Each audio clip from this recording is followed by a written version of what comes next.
Hey, so thankful today to have Debbie Laaser and Greg with us today. And man, thank you guys for being here. Would you mind just introducing yourself to our Pinelake family and tell us a little bit about what you do? I'm Debbie Laaser, and my late husband Mark and I co-founded Faithful and True many years ago. And it was really from his story of brokenness that came out to me at about, the 15th year of our marriage or so, that led us both to getting help for sexual addiction.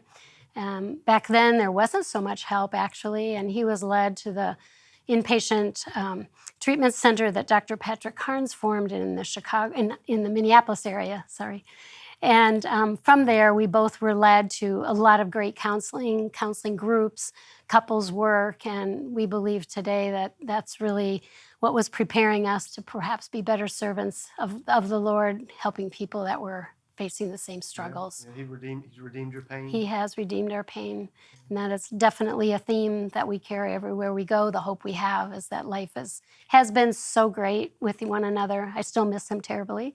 And I know that he's with me even in things like this because he loved doing these kind of things. He loved microphones. Well, that's good. Well, Yeah. Thank you, Miss Debbie, for being here with us. Greg, tell us a little about you.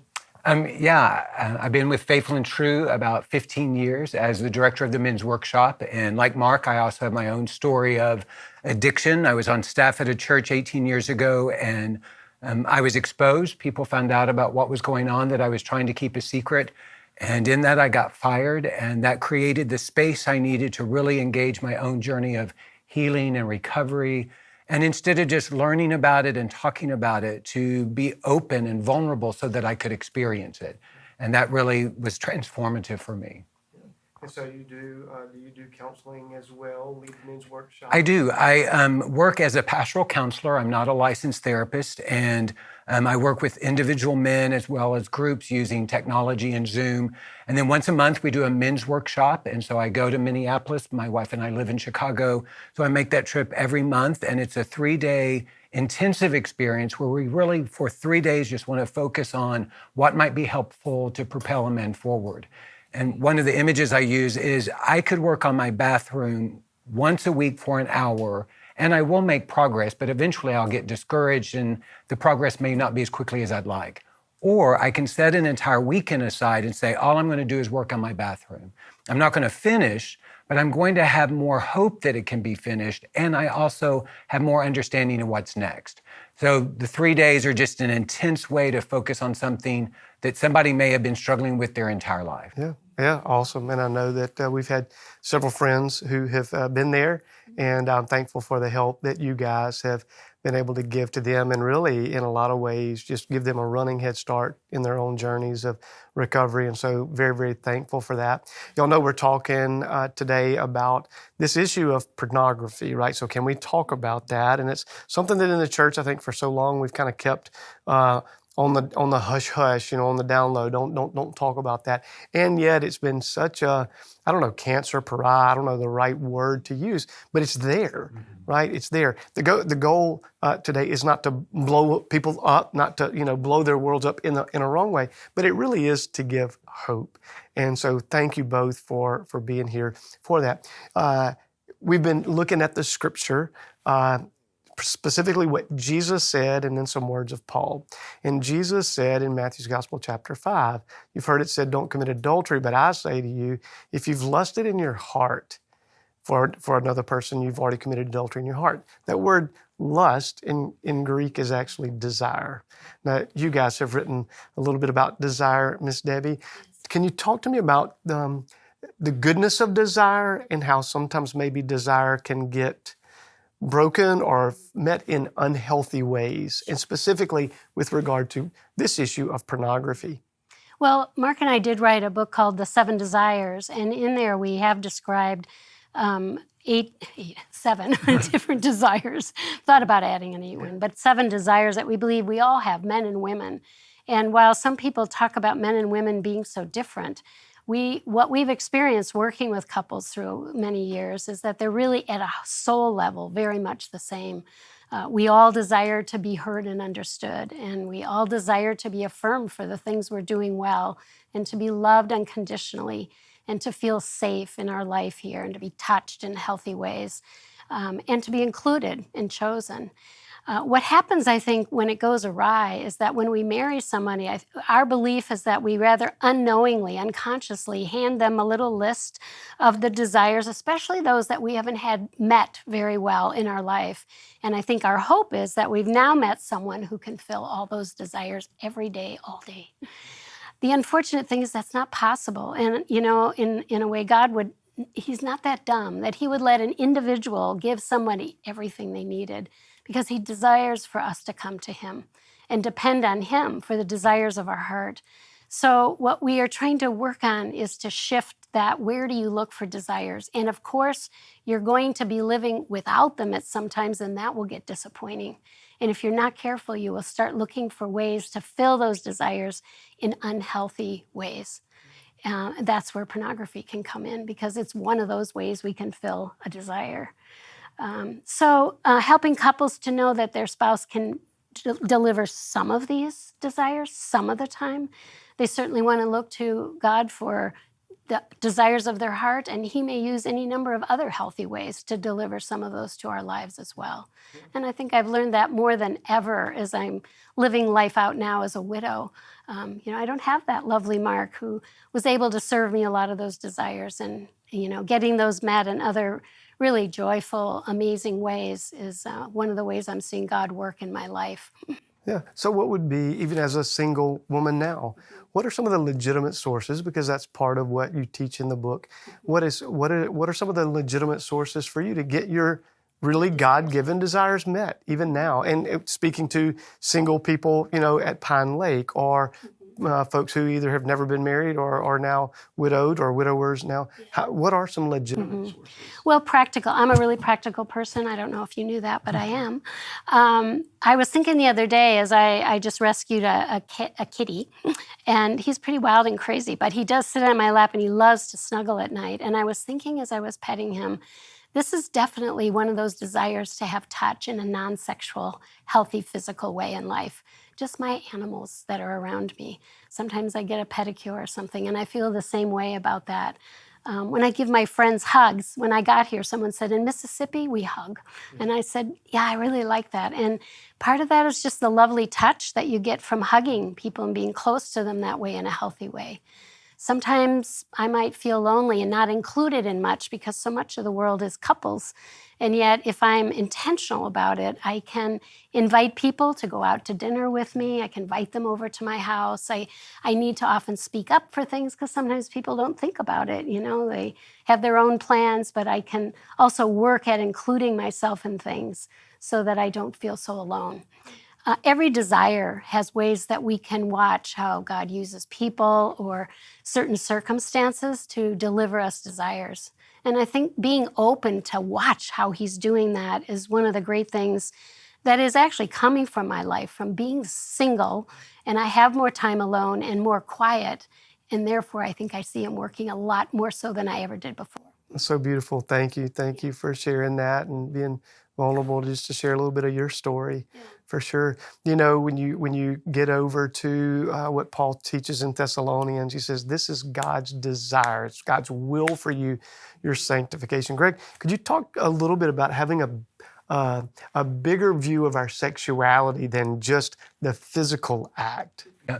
One of the things that we believe and we teach is that when God created us to be sexual, it was a holistic part of who we are. So sexuality is about who we are physically and biologically, but it's also about who we are relationally and spiritually. It's who we are mentally and emotionally. And so every part of us is involved in healthy sexuality and intimacy in the way that God intended. And one of the challenges is the physical part is the part of us that shows up first in the sexual experience. And so therefore, sometimes we can believe it's the most important thing, or it's like we can land as if it's the only thing. And I really do think that it takes an intentional effort to create the safety that we need to show up holistically in a sexual experience. Intimacy is when I am known and I am safe and I am connected. Sexual intimacy is when I'm known and I'm safe and I'm connected in a sexual way.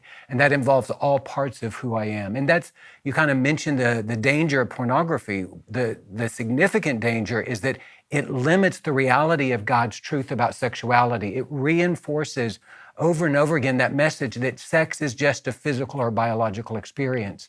And you talked about lust. The thing about lust, I believe, is lust is a verb. It means I do something, I control something, I move towards something. And there's almost an energy behind it. And pornography can really emphasize controlling something. I get to control what I watch. I get to fast forward or slow down or click on a new link. And that fuels that energy of lust, that pursuit that sometimes is really a part of the lusting experience. Yeah, indeed. And it is. It is an action, right? It's something that I'm choosing to do. I don't know if this would be, I don't know who said this, but I've heard someone say something to the effect of you can't help seeing people. You might notice somebody. You might even be tempted. But the problem is when you make a choice to now take that action and take that step. Up until then, you're okay. Jesus is even tempted in all ways like we are. But whenever you choose to let that desire go off the rails, so to speak, that's when we kind of get in trouble with that. Talk to us a little bit about, you guys see an awful lot of folks, I know, no shortage. What are you seeing in terms of just some of the damage that can happen? Paul says, see to it that you don't defraud a brother or a sister. Can y'all talk just a little bit? And look, there are lots of ways, but can you talk just a little bit? Help our Pinelake family know what are some ways that pornography specifically is very damaging to us individually and then to those that we love? I'll start with the wives. Okay. What I know I work with wives now, that's my role at our counseling center, and they come very broken and traumatized when they're hearing about the information, whether it's pornography or it's additional things in their life. They're all very hurtful to her, and I think one of the main ways that it shows up being hurtful is she no longer feels like the chosen one in the relationship. I think we all have a desire for exclusivity in our marriage. And when something is shared outside of our marriage, whether it's emotional conversations or it's our body that's shared, either way, I think there is this betrayal of knowing this is no longer just special to us. And that's a very hurtful thing to the heart. I think without help, oftentimes too, women will go to a place of blaming themselves for why this is happening. And they may have others also, including ministry leaders or neighbors or parents or whoever is in their life telling them that they are the problem, that they haven't done enough sexually, they haven't been kind enough, or their anger is out of control or whatever. As you said, though, we're all responsible for our own choices. No one makes us do anything, even when we're hurting. And so ideally, we're going to help people understand that. But for her, if she doesn't get help, I believe she lives with a lot of those distorted beliefs about herself, which then drives her to do a lot of things to manage pain in her life. So it just perpetuates that. I think the other thing that I notice frequently is that because a man who's struggling with pornography use or addiction brings that training into the relationship, and she may have not had much training, or she's a virgin coming into the marriage, there is definitely an aggressiveness that comes from that energy of knowing so much more. And I think sometimes women are encouraged to do things that they're not comfortable with, or just the sense of that energy, I think, is one that leads them to believe that they just feel like an object here. And so objectification is a very hurtful part for a betrayed spouse. Indeed. Can I press on just a little bit? You mentioned about pain, and I think I've heard you guys say that really pornography is not necessarily about sexuality, it's about something else. Can you talk about that just for a second? Yeah. Well, it is a very easy thing to think about, and yet it's kind of hard for some people to take it in, that pornography or sexual acting out is not about sex. It's about some deeper soul desire. And I don't think most of our culture would see it that way. We see people as being perverts or whatever. And but really what we know is pain drives our behaviors, whatever they are. We're talking today about pornography, but they could be other behaviors like gambling and overeating and even overexercising. It can all fall into that category. So looking for ways to manage our pain is one of the things we can do to become more emotionally well. And wives, if they're living with a lot of pain that way and not getting help, they will most likely figure out ways of coping in not so healthy ways too. And so helping them get to a place of well-being would be helping them to also identify what are you doing when you're in so much pain, and then helping them to make wiser choices. And oftentimes that comes with being part of a community of other safe people going through these same issues is one place where we can go and trust that they will be confidential.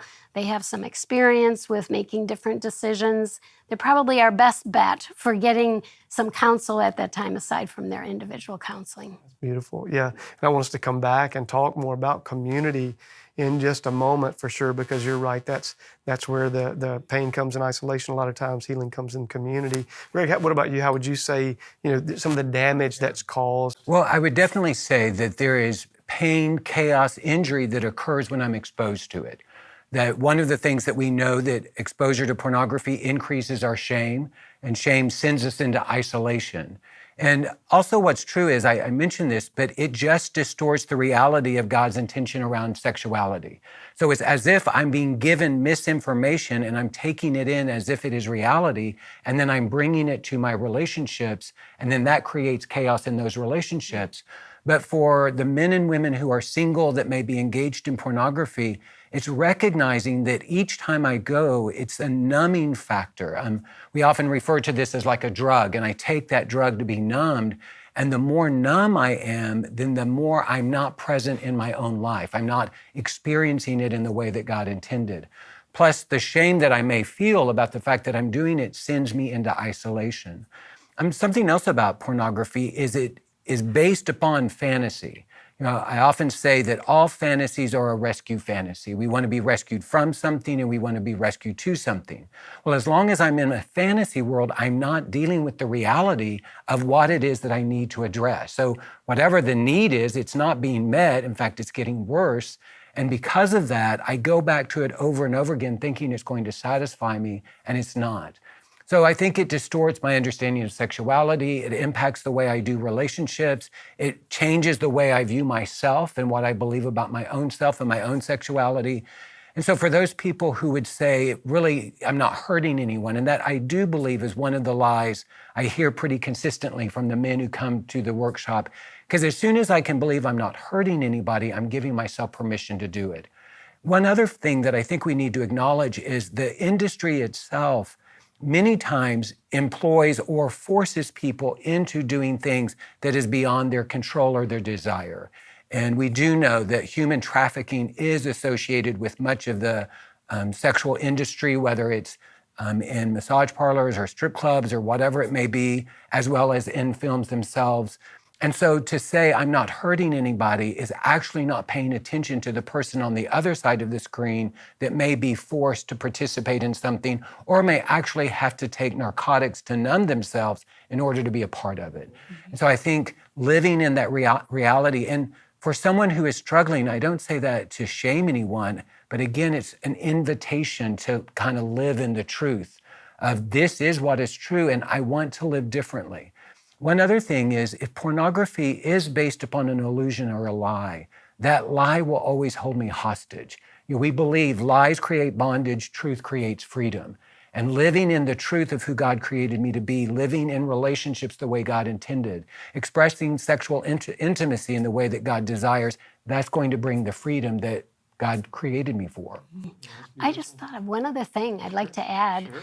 I can't believe I didn't start with this, but actually the most hurt that women spouses feel is the hurt of being lied to.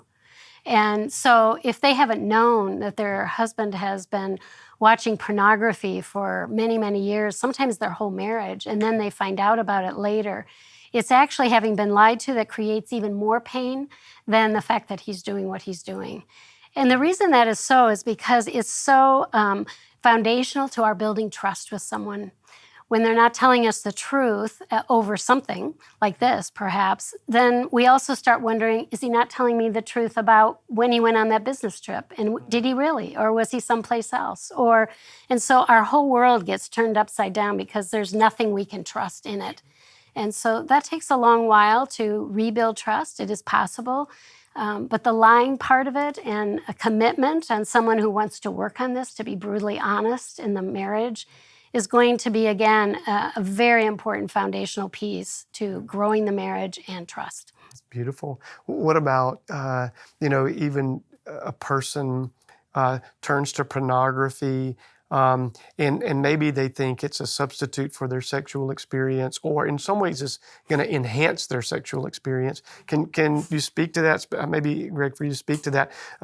What happens to a man or a woman sexually when there is a lot of consumption of pornography on a regular basis?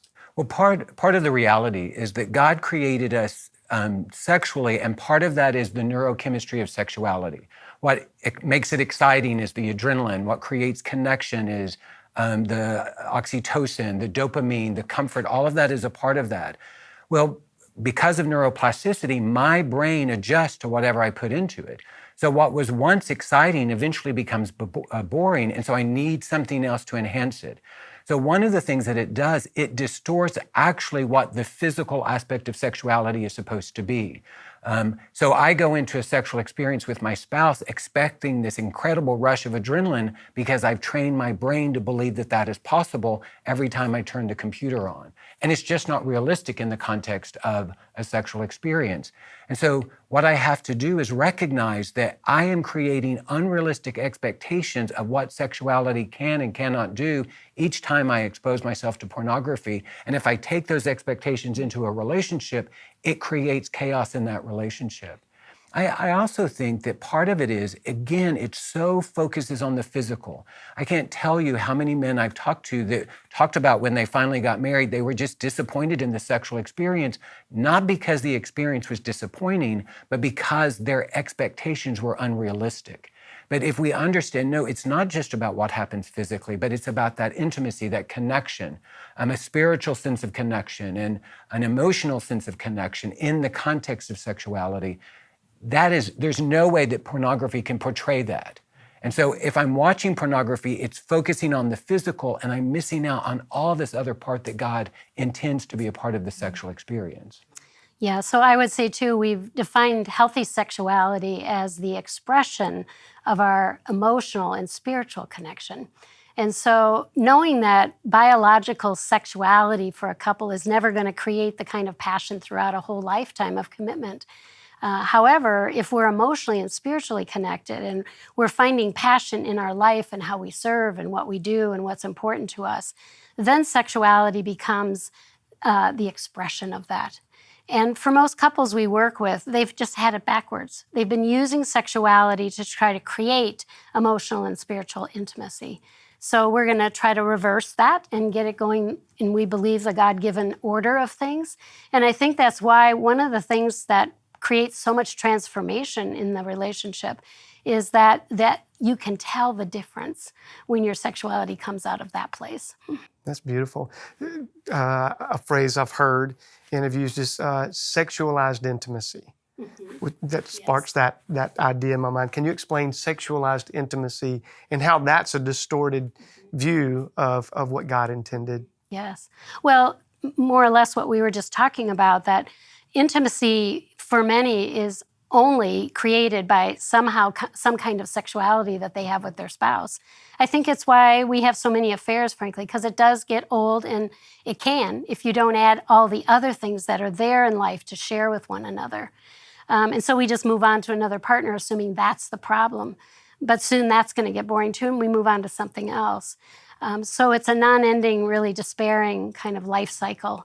But again, when we work on learning how to share with one another what's going on, meaning we're talking about our emotions with one another, we're talking about our thoughts and our beliefs from our head, we're talking about naming our needs in the relationship and our dreams and our vision. It's amazing how the passion we develop from talking that way with someone is really enough passion to take care of sex, whether it's there or it's not. I mean, as we talked earlier, for some people, sexuality is not even a choice because of medical issues or something going on for them. We'd like to think that there can be wonderful relationships even if we had to take sex out. I would go on to say that one of the lies we believe is, like Deb said, is that sex can create intimacy. What I believe is sex exposes the intimacy that is already there. And so if there's no other intimacy, then the sex feels empty and hollow, and so I go look someplace else for it. It's simply an affirmation of the relationship. And, we talk about redemptive sexuality, this idea that it's this capacity to be present with myself, to be present with my wife, to be present together. So we're connected to God, and in that sacred space, we express our sexual desires. And so in that space, there's something that is satisfying no matter what happens biologically, because there is this sense of connection. But anytime we expect something to do something it can't do, we leave disappointed. And so for the people that maybe through pornography begin to believe that some sort of sexual experience is going to create the connection that they're looking for, they're going to be dissatisfied. And until they create a new strategy to create connection, they're going to keep going back to the same thing over and over again. I mentioned earlier this idea that I believe that lust, a great definition is lust is a thirsty person drinking salt water. I look at the water, I think it's going to satisfy me. I can't tell the difference between salt water or fresh water. I drink it, but instead of it satisfying me and quenching my thirst, it actually makes me thirstier. So every time I go to the computer, every time I look at the video, instead of it satisfying those deep desires, it actually makes me thirstier until I begin to realize this is not the path. This cannot do what I want it to do. I won't be open to looking for a legitimate way to meet the legitimate need. May I share a quick Sure. a case study with you? Sure. We were working with a couple, and actually she had asked for a separation because she was so hurt by the information she had heard from her husband. We do very orchestrated separations to help them keep learning about themselves and then eventually redeem the marriage by slowly bringing them back to their coupleship.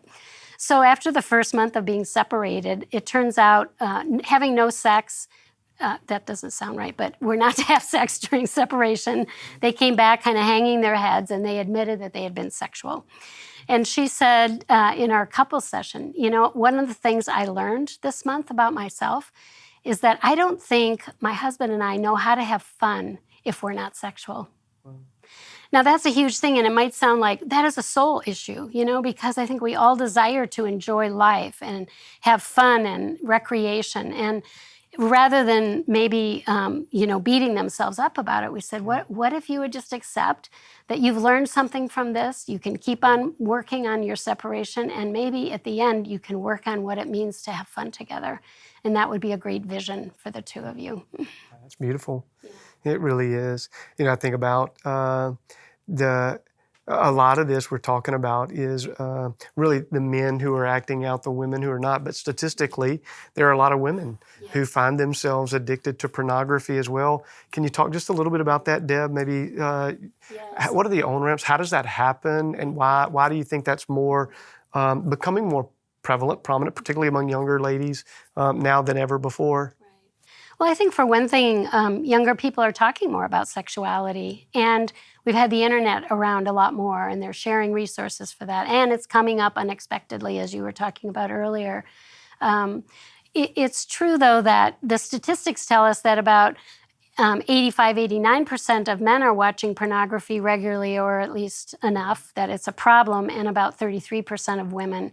Now, I understand there are surveys all over the place that are trying to do that, and this is a self-reported thing, so chances are the percentages, if anything, are less than what they are.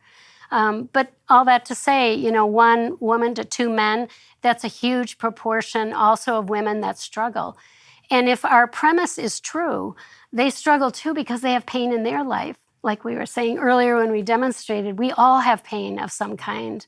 And if we don't know how to manage that in a healthy way, we will start looking for unhealthy ways to medicate that.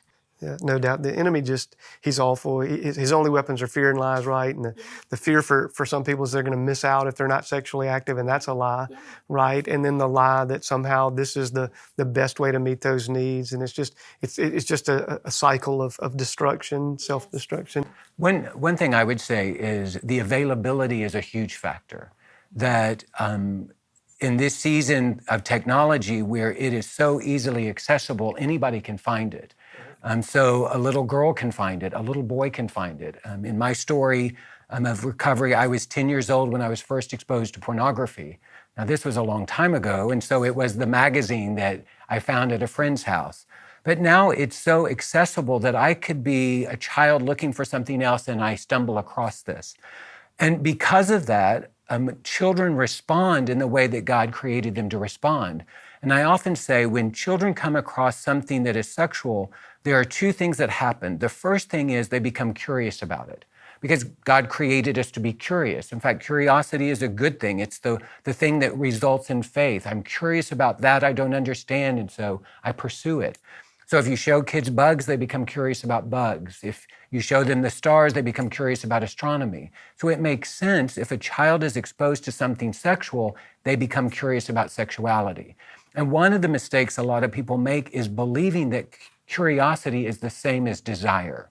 And so a lot of men will come in and say, well, I've just had a lot of sexual desire since I was a little boy. And I want them to understand, no, actually, it was this curiosity that was created from exposure. The other thing, though, that happens is a child experiences shame. And one of the ways that we can know we're experiencing shame is we want to keep it a secret. We want to look when nobody's around. We want to hide the evidence. And it's because our shame is telling us that there's something wrong with us. There's something so bad with us that we have to hide this. And so you take curiosity that moves us towards it and shame that sends us into secrecy. It's this powerful combination that results kind of like in the gasoline in the fire. Of course, there's going to be an explosion. And so I think that availability piece is significant. I think the other thing that is true is exposure makes that which is taboo seem normal. Boundaries that typically we would have held, we would have never done this. Suddenly, the technology has given us permission because there's this sense of anonymity. One of our colleagues often talk about our online personality that allows us to act in ways that we would never act in real life, but in the digital world, we feel this freedom to do things that we would never do. And so what we're seeing is these false attempts of connecting. And so one of the things that is happening is a lot of people are now producing their own self-pornography through sexting and sending photographs. And it's because it feels as if I'm able to do this, there's not going to be any consequence to it. And a lot of times it's short-sighted because I don't understand the implications that this will be in the digital world as long as it's out there. And so again, the more I'm exposed to it, the more confused I get about what the boundaries are, and the more likely I am to do something that historically and in real life I would have never done. Sure. Well, and even hearing you guys explain that, I think we do have it backwards. God's design, Genesis 2:24 and 25, is leave your father and mother, cleave to your wife, which has nothing to do with your sexuality, has everything to do with our souls being knit together, with what true intimacy is, knowing and being known, right? Then you become one flesh. And the very next verse says the man and his wife were both naked and unashamed. There's no shame in that union that they have. So it's a beautiful, God knew what he was doing, right?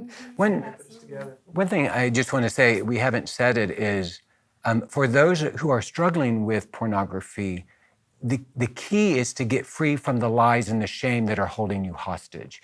And having worked at Faithful and True for 15 years, talking to hundreds of men that have come through our workshop, in every single case, there was a time where they stumbled across or found pornography and it entered into their life. One of the principles that we teach is early on, pornography found you and chose you, and then at some point you chose it back.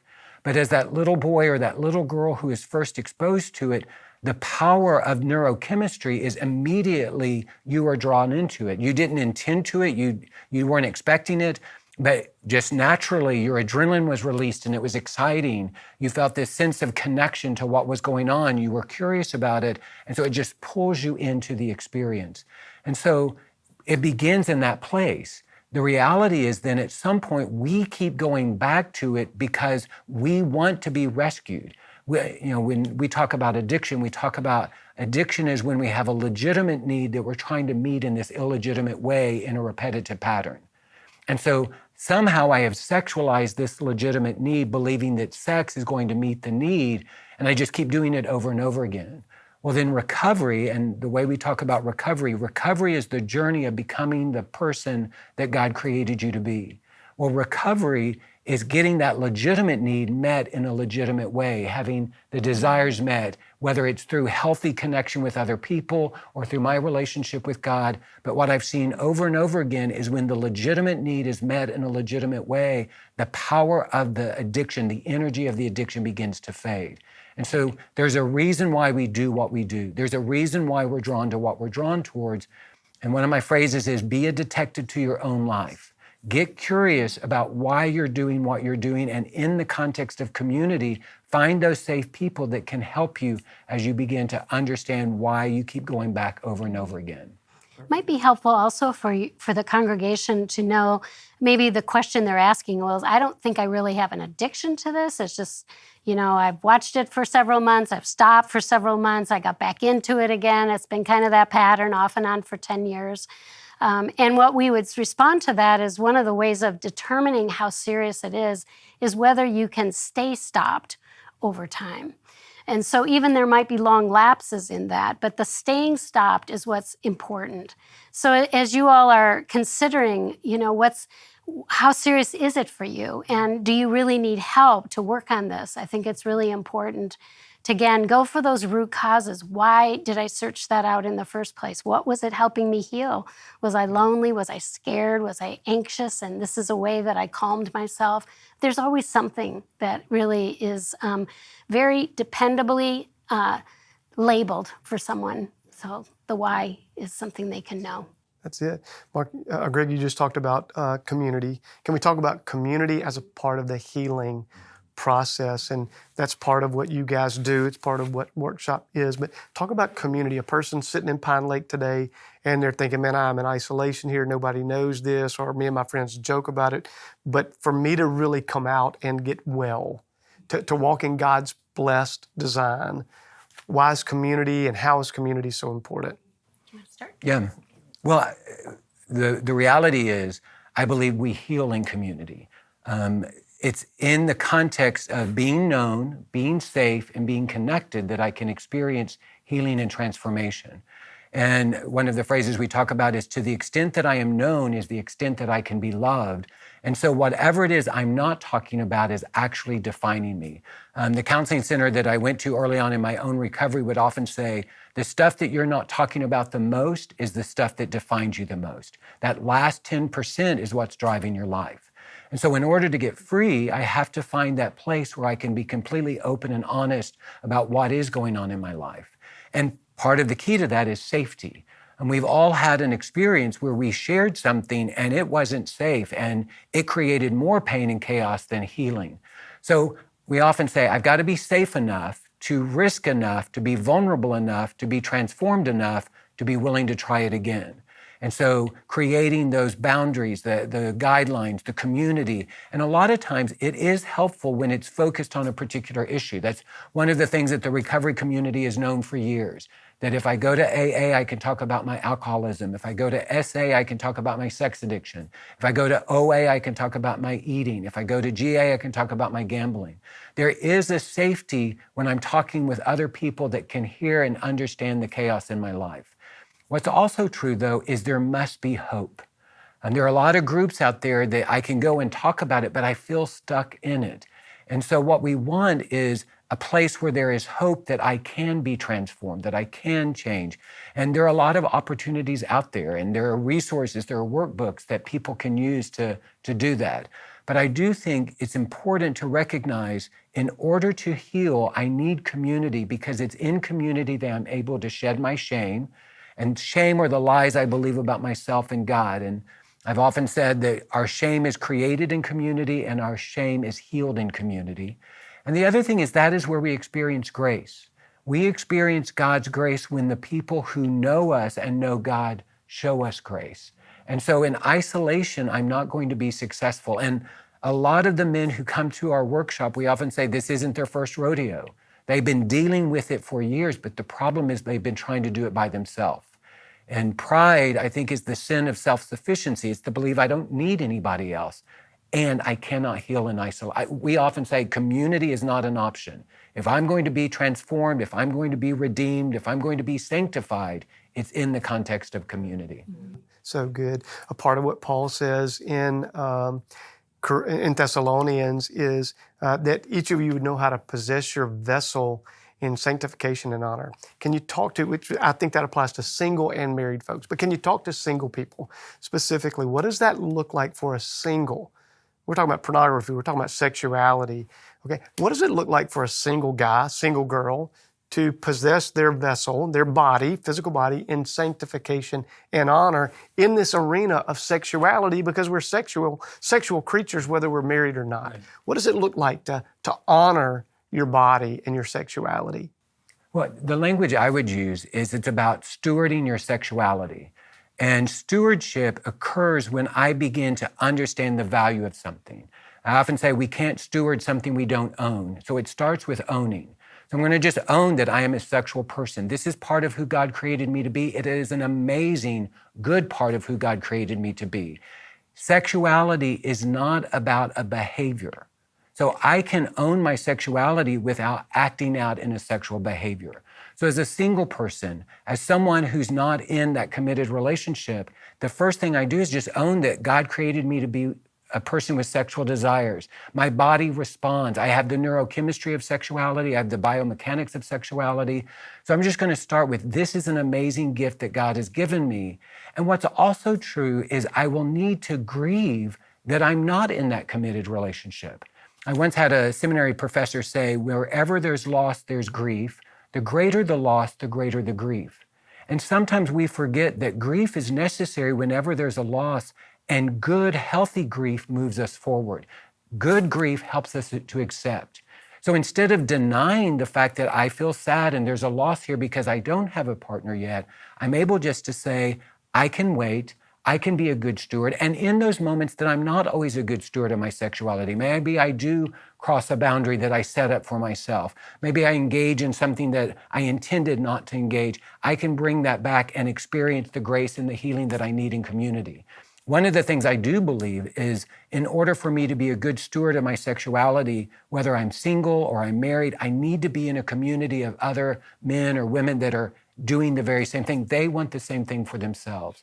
And one of the things I think is so challenging is we never want to minimize the significance and the consequences of our sexual choices. And we don't ever want to catastrophize them as if there is no hope. Well, let's say that I have a history of not always making good sexual choices. Maybe I'm growing in my understanding of self and going, man, I wish I could do that over again. I can have grace with myself, knowing that maybe I was doing the best I could, maybe I was making choices out of my own pain and chaos, and I can seek to live differently in the future.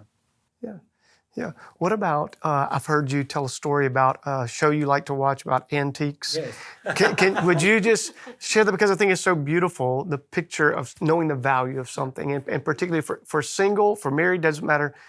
Can you tell that? Yeah, I'm revealing a little bit about myself, but one of my favorite shows is the Antiques Roadshow.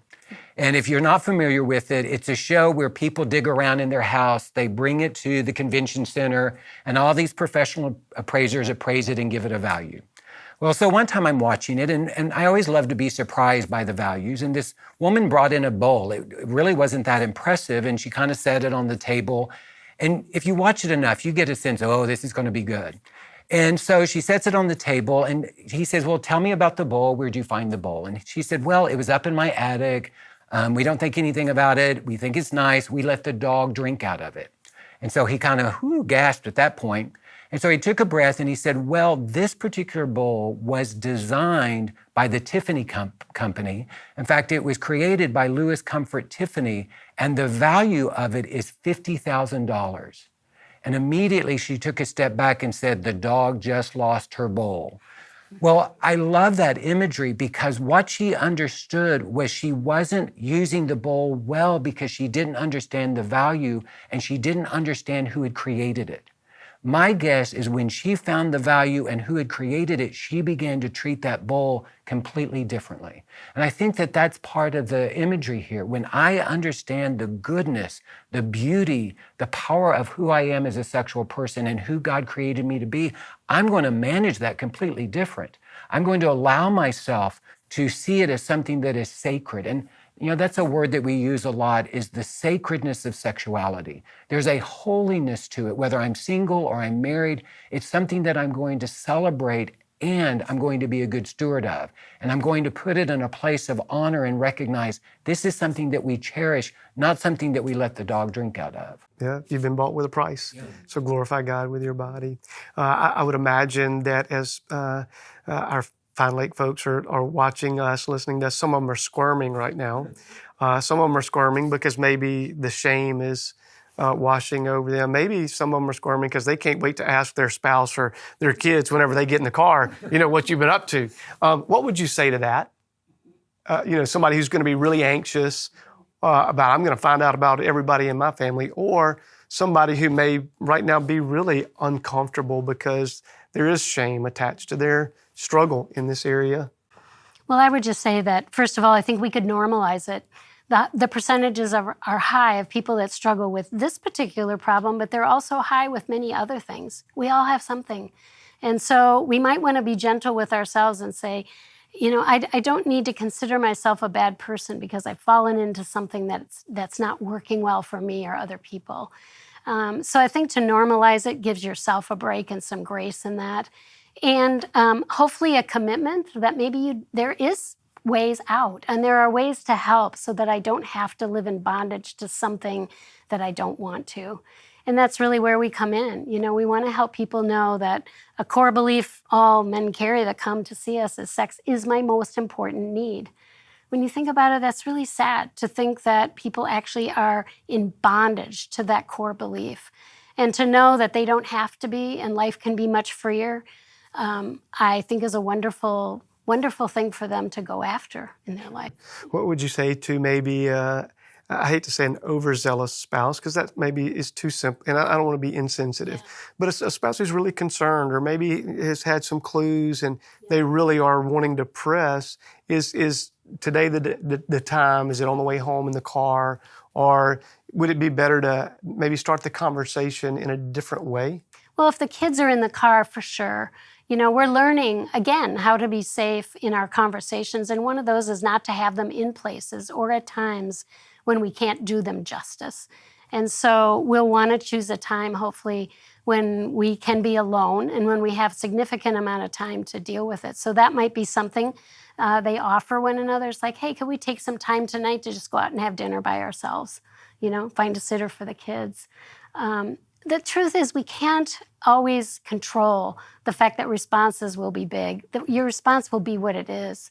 And knowing that there's help, I think, is one of the greatest things we can carry with us, that even if the response is big and my anger's out of control or he's scared to death or whatever it is, that's rather normal. I mean, how would we expect to dump that kind of information on someone and expect them to be calm? Doesn't happen very much. So again, get help fast, The other thing I would say is, to the best of our ability, let's move it from an interrogation to an invitation, where I'm saying, hey, I would love to talk about this. It creates anxiety for me. We often talk about family rules, and many of us came from families, and one of the family rules was you don't talk about sex. And so many adults, they are struggling to even know how to talk about it. And so to offer that invitation, some stuff got stirred up for me. Maybe I'm feeling anxious or fearful, or I'm feeling hopeful for the first time. And I would love for us to find a time to continue the conversation. And again, you're going to hear us say this, have grace with yourself however it goes. One of the beautiful things about faith, about Jesus, about hope, is we get do-overs. Recovery is a do-over. And so sometimes we do have conversations that don't go well, and we wish that we had done it differently. So we can come back to the spouse and say, you know what, I wish we hadn't had that conversation. Let's try to have a different conversation. And so maybe what you do is you get in the car and say, wow, that was interesting. And I hadn't thought of that before. And I'd love for us to find a time to continue that conversation. And maybe the husband who is struggling has the courage to say, I'd like for us to continue that conversation. Or the wife who has her own concerns and maybe has some suspicions, she's able to say, I would like to continue the conversation. What's also true, and this is a pattern that we're seeing more and more at Faithful and True, men are coming there and it's been a part of their lives for a while. That maybe when they were dating or engaged, the husband confessed to the wife that she was struggling, or it could be a wife that confesses to the husband. So for some of the couples that are here, this isn't a new thing. And maybe you're sitting there and it just feels hopeless because this isn't the first time you've talked about it. And one of the things that we understand is if someone is struggling to stay free, it's not because there's something wrong with them. It's simply because they don't have the right resources yet, or they're not stewarding the resources that they have. It's not that I have community, but am I really stewarding that community? It's not that I'm being honest, but am I being completely honest? And so what we absolutely know is with the right resources and really maximizing those resources, we can be free.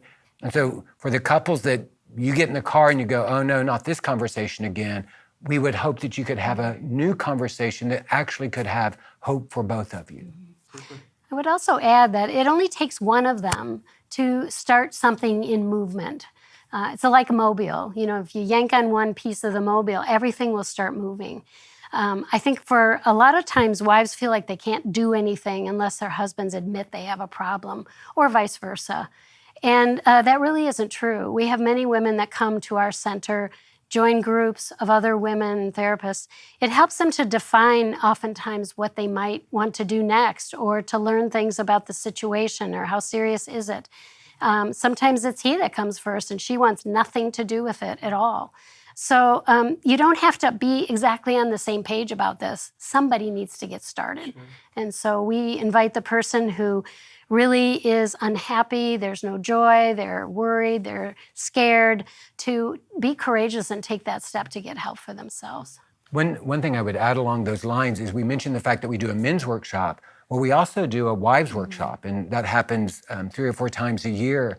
And what we're seeing more and more is there's a high percentage of the women coming to the women's workshop whose husbands have not been to our workshop yet. And so I love what Deb just said, is that even if as a wife, you are aware, maybe you have found something, you don't have to wait for your husband to be on board for you to start getting the support, the help, and the healing that you need to then make wise decisions about how you want to move forward. And I think a lot of times they need to know we're not going to be a husband bashing place. And it's true, we're not. We're not invested in that at all. And I think they've been hurt by a lot of messages along the way, or they've heard too many of those kinds of husband bashing comments. And so a wife comes first and perhaps brings home information and what she liked or whatever about it, and almost creates more safety for him to try it out for himself. So again, right resources are so important. Big, it's big. What about just a word to, we're talking about husbands and wives, adults. What about a word, any word to parents who may have a child who's struggling, a teenager who's struggling, or to that teenager who is in isolation, struggling, and really wants to tell their parents? Any kind of ground rules or best practices around that to either engage with your children or for kids to say to their mom and dad, hey, I got to tell y'all something? Well, I don't remember what I said earlier. So what I would say now is I do think it's important to create a safe conversation for children. And instead of being surprised that they have been exposed to pornography, we're actually going to expect it. And what I often say is there reaches a point where we can no longer protect our children, therefore we have to empower our children. And so if we live in a place where there's a possibility of a fire, we're going to teach our children what to do if there's a fire. We often talk about the fact that every family has a fire plan. And so we know if the house catches on fire, this is the window you go out and this is the tree that we gather at. Why? Because we don't want that to happen, but if it does happen, we want to be prepared. Well, in the same way, we're going to just recognize that it is out there, it is possible. And so instead of creating an environment of fear around pornography, we're just going to create a sense that this can happen, and if this does happen, what's our strategy? And so you're on the internet, you are looking at a website, some pornography comes up, your temptation may be to keep it a secret, and maybe I've given you some reason to be afraid because I don't always react well, but I'm really working on responding differently. And so what I would like is for you to come and tell me, and then we can have a conversation about it. The safer we feel, the more vulnerable we're going to be. One thing I would also say, and this is the beauty of being in a congregation in a place that has youth ministry, is even in our own experience, we were aware that there were things our children were telling their youth leaders and not telling us as parents. And later on, we found out, we had a conversation with their youth leaders and found out some stuff that eventually we did discover. But the reality was the youth leaders were afraid that we would be disappointed that our kids didn't tell us. And I said, no, I am so thankful that they had a safe adult that they could talk to about this, even if it wasn't me. And so what may be true for some of the teenagers is they're not in a place where they can feel like their parents can hear it, but they have a youth leader, a small group leader, someone that they feel safe enough to begin the conversation with. And then in time, maybe they're able to have the conversation with their parents.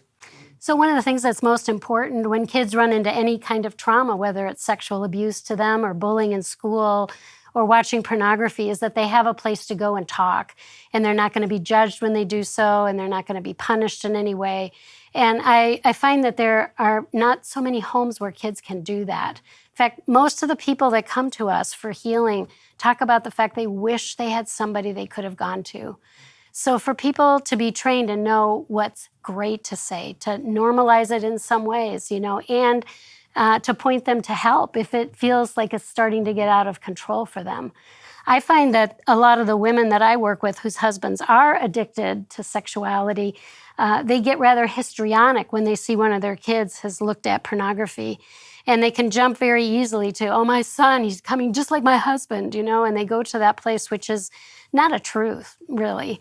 But her reaction then creates even worse core beliefs about the son for himself. And so we must learn how to be calm when this happens. And I think one of the best ways to do it is to have a lot of conversations with our spouse about it. We need to be able to be open about these things. Usually if we've gone through some crisis, like we do with our couples, they are doing that. But many times couples haven't been talking about sex or pornography issues.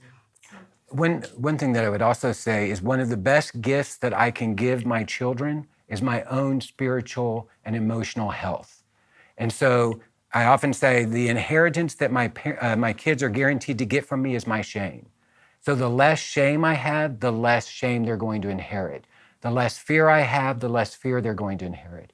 And so for those parents that are sitting there and sexuality creates chaos for them, they have their own history, their own story.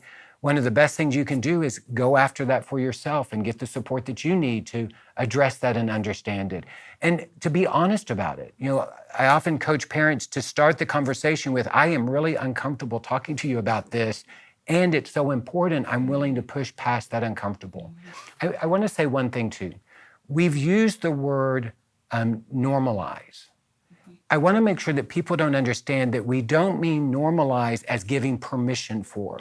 And we could say it is typical, it is expected, but we're not saying that it's normal, so don't do anything about it. We want people to understand it's typical and there are things that we can do. It's not good or healthy. And sometimes when we hear the word normal, it can feel as if we're giving permission to something or we're saying it's okay. Yeah, thanks True. for correcting that. Yeah, no, that's great. Last words.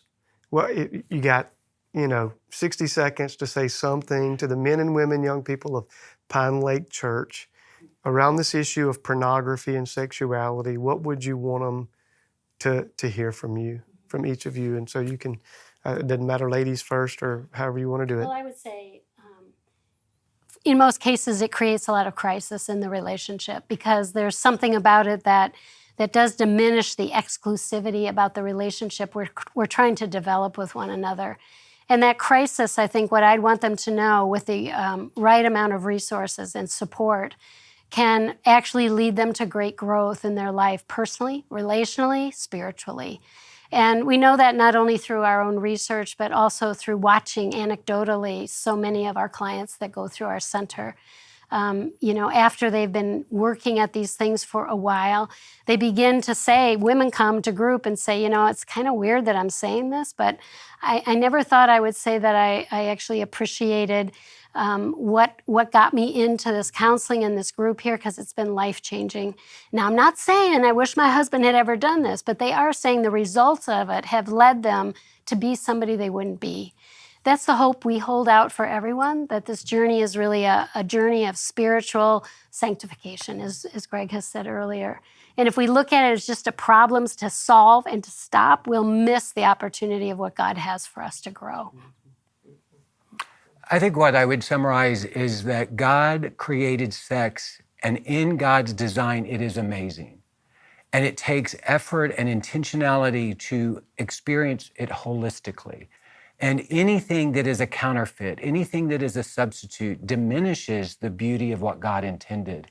And so part of what we're doing, if we're going to become the men and women that God created us to be, that means we're going to engage and live out our sexuality as God intended. And in that place, there is joy and excitement and pleasure. And most importantly, there's the intimacy that God intended.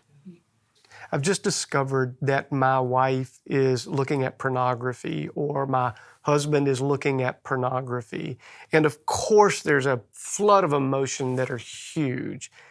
But as that settles down, and there may not be one size fits all, but is there a general direction? Is that grounds for divorce, or is that, hey, we've got work to do, but we're definitely staying together? Does that depend? How would you speak to a couple that they're trying to figure out, okay, so what do we do now? It's out, it's on the table. What's our next best step of response? I know the first thing that I would talk to women about is not to make huge decisions in the moment of crisis. And we're told that about a lot of different things, come out of a car crash or anything else, a fire. Don't make big decisions. You're traumatized right now. Most likely getting help and support is going to be the best thing you can do. We encourage people to take 6 months to a year to kind of pull off big decisions from the table and allow us to help them and see where they are. And of course, there are things she's going to be looking for, like sobriety, and that's going to be important. We never personally have opinions about whether they should stay or go or whatever. That's their decision. But we do know that most often with our clientele, when they come and they're both really doing their work, he's getting sober, he's being continually honest with her, she's doing her work, and she's finding some of those things that aren't that helpful to the relationship or to herself, that they end up with this growth piece we were just talking about, and they find that things are getting better eventually. And so... One thing I would say is, what I did is important. And this idea of, on one end, is minimize, and that's not going to be helpful. On the other end is catastrophize, which means there's no hope. That's not going to be helpful. What's true, though, is there are different consequences based upon different choices. So having looked at pornography occasionally is different than looking at pornography regularly. Being open with my spouse about it is different than being lying and hiding and deceptive. So response many times is challenging because everybody's situation is a little bit different. I think the thing that we're looking for moving forward is also that ownership piece, that whatever is true, and I'm taking responsibility for that. And we teach that there's 3 parts to ownership. The first part of ownership is acknowledging I did this. So I'm speaking the truth about what I did. I often say addicts have a tendency to round down. It's important that whatever is true is true. We're saying the fullness of how often it's happened, the reality of it. The next thing with ownership, though, is first I acknowledge it. The second thing is I create a plan to change. I don't know if you've ever been in a situation where somebody kept apologizing over and over for something, but nothing ever changed. Eventually, that apology really didn't mean anything. So the second part is I'm going to create a plan to change. And then the third part is I'm going to implement that plan.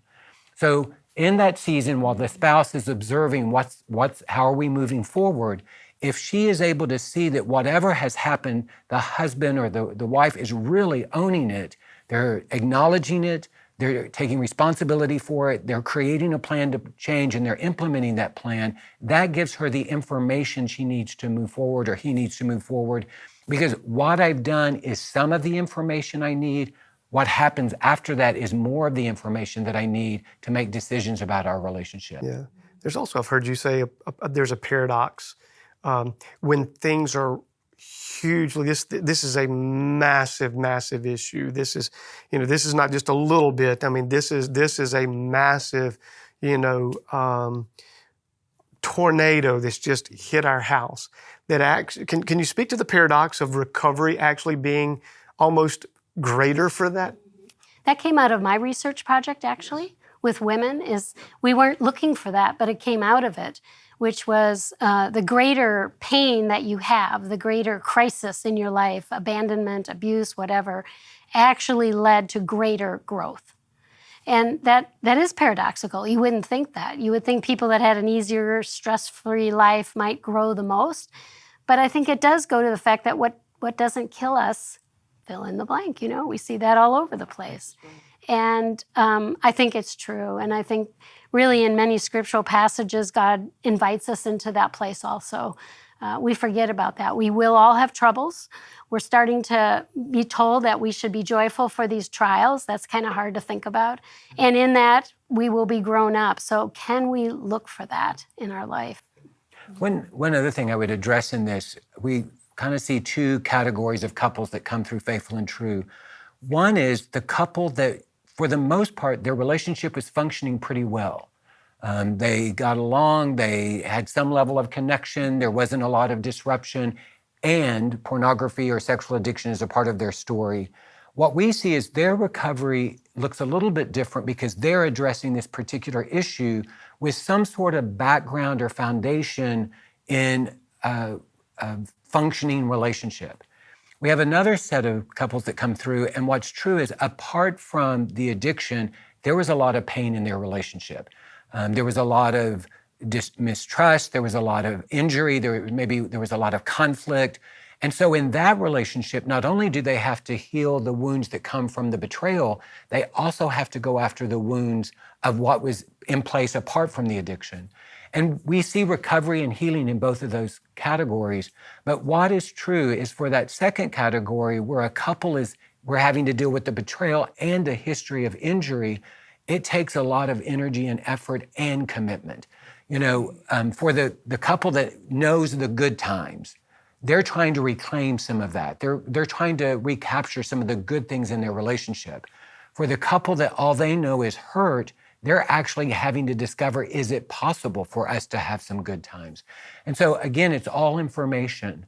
And we believe there's hope in all situations. And the more information I have, the more clarity I have, the more wise I can be in making a decision moving forward. Beautiful. You always have good last Beautiful. Hey, thank you both so much for investing in our people and shepherding our hearts and our journeys, and just so thankful. May the Lord bless you as you've blessed us today. So thank you.